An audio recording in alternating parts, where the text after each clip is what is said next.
ఈరోజు రంజాన్ 2 పండుగలు జరుపుకున్నారు, సంతోషం. కానీ పండుగ తర్వాత అన్ని వర్గాలు బడ్జెట్ వస్తుంది, బడ్జెట్లో మన వర్గాలకు ఎంతో లాభం అవుతుందని ఆశపడ్డారు. కానీ ఈ బడ్జెట్ వల్ల అంత నిరాశనే. ఇది 3వ బడ్జెట్, తర్వాత ఇంకొక బడ్జెట్ ఉంటుంది అంతే, 4వ బడ్జెట్. 5వ బడ్జెట్ వచ్చేవరకు ఎలక్షన్ ఇయర్ ఉంటుంది. నువ్వు బడ్జెట్ ఉన్నా ఖర్చు పెట్టడానికి కూడా అవకాశం లేదు. అంటే ఇంకొక బడ్జెట్ ఉంటుంది అంతే, దగ్గరికి వచ్చింది. 3 బడ్జెట్లు అయినా ఇలా దాదాపు 3,24,234 కోట్లు. అంటే 2014లో 1,00,000 పైన బడ్జెట్ నుంచి స్టార్ట్ అయితే ఇవాళ 3 లక్షల పైన అయింది. బడ్జెట్ పెరిగే కొద్దీ సంక్షేమ పథకాలు పెరుగుతాయేమో అనుకున్నాం. ముఖ్యంగా మొన్న ఎలక్షన్ అయింది కనుక ఈ ప్రభుత్వం ఎలక్షన్లు వచ్చిన తర్వాత బీసీలకు, ఎస్సీ ఎస్టీలకు, మైనార్టీలకు, రైతులకు ఎన్నో ఆశలు చూపి అధికారం రావడం జరిగింది. 6 గ్యారంటీలు, 11 డిక్లరేషన్స్. జనరల్గా ఎవరే కానీ బడ్జెట్ తయారు చేసేటప్పుడు ఇంకా నెక్స్ట్ ఇయర్ తర్వాత ఎలక్షన్ వచ్చింది, 3 సంవత్సరాలు దాటిపోయింది, 3 బడ్జెట్లు అయిపోయినాయి. మరి ఎలక్షన్ హామీల మీద దృష్టి పెట్టి బడ్జెట్ తయారుంటుంది. బీసీలకు ఏం హామీ ఇచ్చిర్రు? బీసీ డిక్లరేషన్ ఏముంది?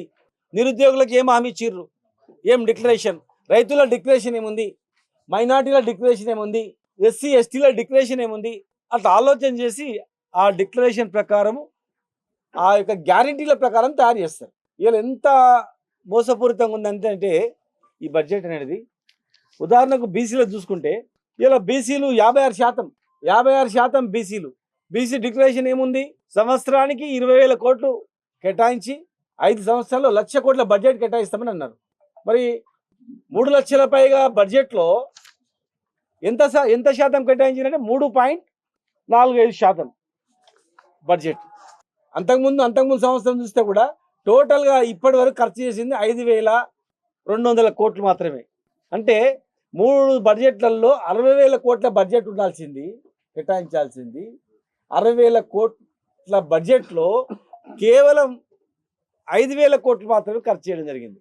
అంటే మన శాతం జనాభా ప్రాతిపదిక 56% అంటే మరి వాళ్ళే లెక్కల ప్రకారమే మరి ఓన్లీ 3.85% మాత్రమే కేటాయించారు. అది కూడా ఖర్చు కాదు. మళ్ళీ బీసీ గురుకులాలు అన్నారు, పోయినాయి. చివరకు బీసీ గురుకులాల్లో తినే అన్నం భోజనం కూడా సరిగా లేక చచ్చిపోతున్నారు. మైనార్టీ గురుకులాల్లో ఖాళీ అయిపోతూ ఉన్నాయి. ఎస్సీ ఎస్టీ గురుకులాల్లో అంటే విద్యలో కథమైపోతుంది. కొత్త ఉద్యోగాలను ఏవీ లేవు, రిక్రూట్మెంట్ లేదు, 2 లక్షల ఉద్యోగాలు లేవు. పనిచేస్తున్న ఉద్యోగులకు కూడా జీతభత్యాలకు కష్టంగా ఉంది. కాంట్రాక్ట్ అవుట్సోర్సింగ్ ఉద్యోగులు చాలామందికి 10 నెలల నుంచి కూడా జీతాలు రావట్లేదు. పిఆర్సీ ఊసే లేదు, రిటైర్డ్ ఉద్యోగులకు ఇచ్చే పైసలు లేవు. సిపిఎస్ రద్దు చేస్తామన్నారు, అది లేదు బడ్జెట్లో.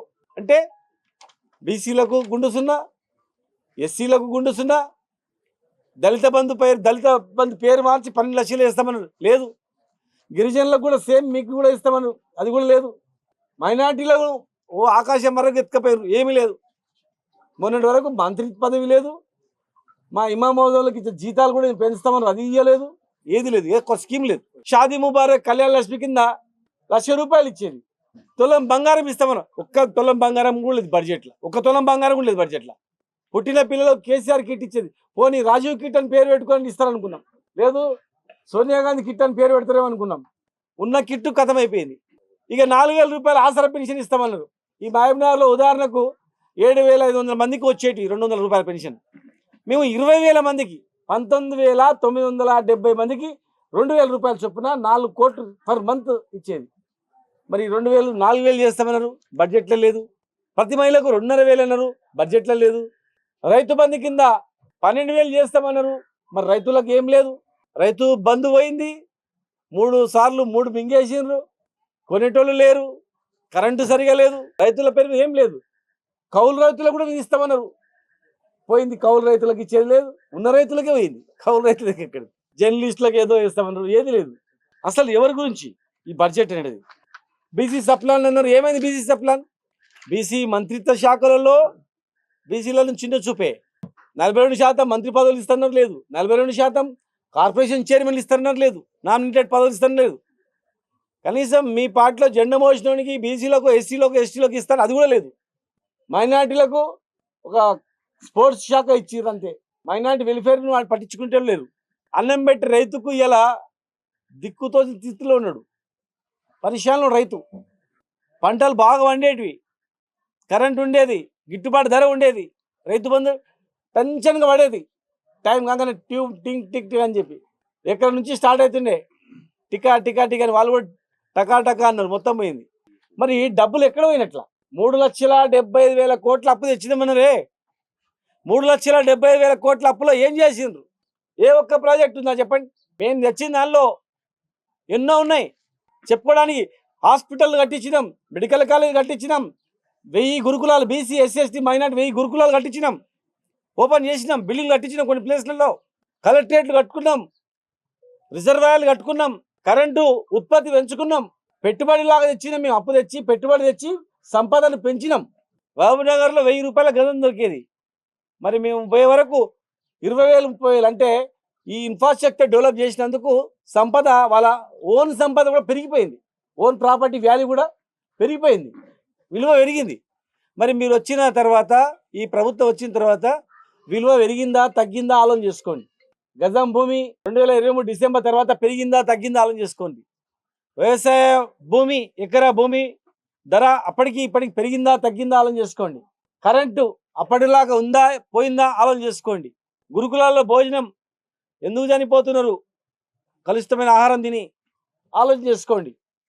కరెంటు పోతుంది మధ్యలో మధ్యలో, ఇప్పుడు పోయింది కరెంటు, అప్పుడు పోకుండే ఎందుకు పోతుంది ఆలోచన చేసుకోండి. ఒక్కరికన్నా దళిత బంధు వచ్చిందా చెప్పండి? మైనార్టీ రుణాలు వచ్చినాయా? బీసీ బంధు పెంచుతామని వచ్చిందా? ఏం చేసినట్లు ఈ డబ్బులన్నీ? 3,75,000 కోట్ల రూపాయలు తెచ్చినటువంటి అప్పు ఎక్కడ పోయినాయి? ఎవరి జేబులోకి పోయినాయి? ఇలా ఖచ్చితంగా కూడా మేము డిమాండ్ చేస్తూ ఉన్నాం, బీసీలకు 50,000 కోట్ల బడ్జెట్ కేటాయించిందే. మళ్ళీ రివిజన్ చేసి మళ్ళీ బడ్జెట్ సమావేశం అయిపోయే లోపల 50,000 కోట్ల బడ్జెట్ బీసీలకు కేటాయించిందే. దళిత బంధు 12 లక్షలు బడ్జెట్ కేటాయించిందే.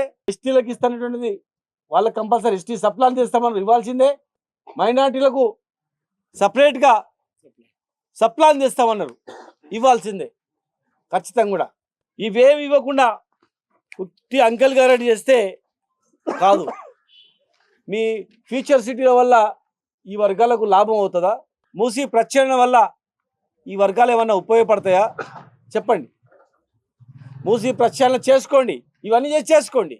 అవి చేయడం వల్ల మహబూబ్నగర్లో ఉన్నటువంటి బీసీ ఎస్సీ ఎస్టీ మైనార్టీలకు కానీ మా రైతులకు కానీ ఏమైనా ఉపయోగమా? మాకు ఇక్కడ కావాల్సింది 90% కంప్లీట్ అయినటువంటి పాలమూరు రంగారెడ్డి జిల్లా ప్రాజెక్టు. కాలువలు టెండర్ క్యాన్సిల్ చేసిర్రు, ఇమ్మీడియట్గా కాలువలలోకి నీళ్ళు ఇవ్వాలి. మా వెల్ఫేర్ స్కీమ్స్ అన్నీ కూడా అమలు కావాలి. ప్లస్ మీరు ఎస్సీ ఎస్టీ బీసీలకు మైనార్టీలకు ఏవైతే రాజకీయంగా పదవులు ఇస్తామన్నారో జనాభా ప్రాతిపదిక మీద, ఖచ్చితంగా అవన్నీ ఇవ్వాల్సిందే. మీ చైర్మన్, కార్పొరేషన్ చైర్మన్ కావచ్చు, మంత్రి పదవులు కావచ్చు, ఏవైనా కావచ్చు. రాజకీయ సమతుల్యత ఉంది, మేము సమానత్వంగా చేస్తాం అని అన్నారు. ఆర్థికంగా లేదు, రాజకీయంగా లేదు, సామాజికంగా లేదు. బీసీలకు కాంట్రాక్టర్ రిజర్వేషన్ ఇస్తామన్నారు, ఎక్కడ పోయినాయి రిజర్వేషన్? ఎవరు కాంట్రాక్ట్లు ఎవరు చేస్తున్నారు? ఇన్ని వేల కోట్ల కాంట్రాక్ట్లు ఎవరు చేస్తున్నారు? విద్యలో రిజర్వేషన్ ఇస్తామన్నారు, ఎడ్యుకేషన్లో ₹1 ఖర్చు కాంది, ఎడ్యుకేషన్లో లేదు, ఎంప్లాయ్మెంట్లో లేదు. కనుక ఈ ప్రభుత్వాన్ని మేము ఖచ్చితంగా ఈ బడ్జెట్ మోసపూరితమైన బడ్జెట్ ఖచ్చితంగా అన్ని వర్గాల వాళ్లకు మీరు చేయాల్సిందే. మీరు ఇవన్నీ చేస్తానందుకే ప్రభుత్వం మీ చేతిలో పెట్టింది, మీరు పరిపాలించండి అని. మేము ఏవైతే చేస్తామన్నామో మాకన్నా మీరు ఎక్కువ చేస్తామన్నందుకు ఈ వర్గాలన్నీ ఓట్లు వేసినాయి. ఈ వర్గాలన్నీ ఓట్లు వేసి మేము అధికారం పెట్టిన తర్వాత 4,000 పెంచకుండా, ప్రతి మహిళకు 2,500 పెన్షన్ ఇవ్వకుండా, వికలాంగులకు 8,000 ఇస్తామని ఇవ్వకుండా, బీసీ బంధు, దళిత బంధు, ఎస్టీ బంధు, మైనార్టీ బంధు, బీసీ ఎస్సీ ఎస్టీ మైనార్టీ సప్లాన్లు ఇవ్వకుండా, రైతు బంధు సక్రమంగా ఇవ్వకుండా, రైతులను కష్టాల్లో పెట్టి ముందుకు నడుపుతామంటే ప్రజలు ఊరుకోరు. ఖచ్చితంగా మీరు అన్నమాట ప్రకారం 6 గ్యారెంటీలు అమలయ్యేటట్లు చేయాలి. 11 డిక్లరేషన్స్ ఏమైతే ఇచ్చిండ్రో ఆ డిక్లరేషన్స్ అన్నీ కూడా అమలయ్యేటట్లు బడ్జెట్ ఉండాలి. మీరు రివైజ్ చేయాలి.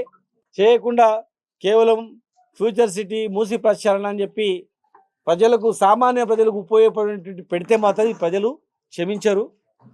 దయచేసి మీరందరూ అర్థం చేసుకోవాలి. ఉట్టిగా తెలంగాణ అనేది రాలేదు, గాలికి తెలంగాణ రాలేదు, ఎంతో కష్టపడితే తెలంగాణ వచ్చింది. కనుక ఈ తెలంగాణ రాష్ట్రం మనం బాగుపడాలంటే మీరు ఇచ్చిన హామీలు అమలైతేనే అవుతుంది, లేదంటే ఇప్పటికే దిగిపోయింది, మెట్టు దిగిపోయింది. ఇక మీరు ఇదే బడ్జెట్ ఉంటే మాత్రం ఇంకొక సంవత్సరంలో తెలంగాణ పాతాల్లోకి పోతుంది, మళ్ళా అంతకుముందు వచ్చినట్లు అవుతుంది. కనుక ఈ బడ్జెట్ అనేటువంటిది మళ్ళీ తిరోగమనంలోకి నెట్టే బడ్జెట్ ఇది. ఎక్కడ కూడా ఇది అంకెలు గారడం తప్ప, అంకెలు మార్చడం తప్ప ఏం లేదు ఇక్కడ. ఇప్పటి వరకు తెలంగాణ ఏర్పడిన తర్వాత ఈ వర్గాలను విస్మరించి, పేద వర్గాలను విస్మరించి పెట్టిన బడ్జెట్ ఇది. రైతుల గురించి ఎక్కడ లేదు, కరెక్ట్ లేదు. రైతుల గోస ఉట్టే లేదు, మామూలు లేదు ఇప్పుడు పరిస్థితి. ఈ అన్ని వర్గాల వాళ్ళు ఈరోజు ప్రజలందరూ కూడా వ్యతిరేకిస్తూ ఉన్నారు. దీన్ని పార్టీలకు అతీతంగా అందరూ కూడా ఒత్తిడి తీసుకురావాలి. రాజకీయ కోణంలో చూసి దీన్ని చేయొద్దు. ఈ వర్గాల వాళ్లకు న్యాయం జరగకపోతే ఈ రాష్ట్రం బాగుపడదు.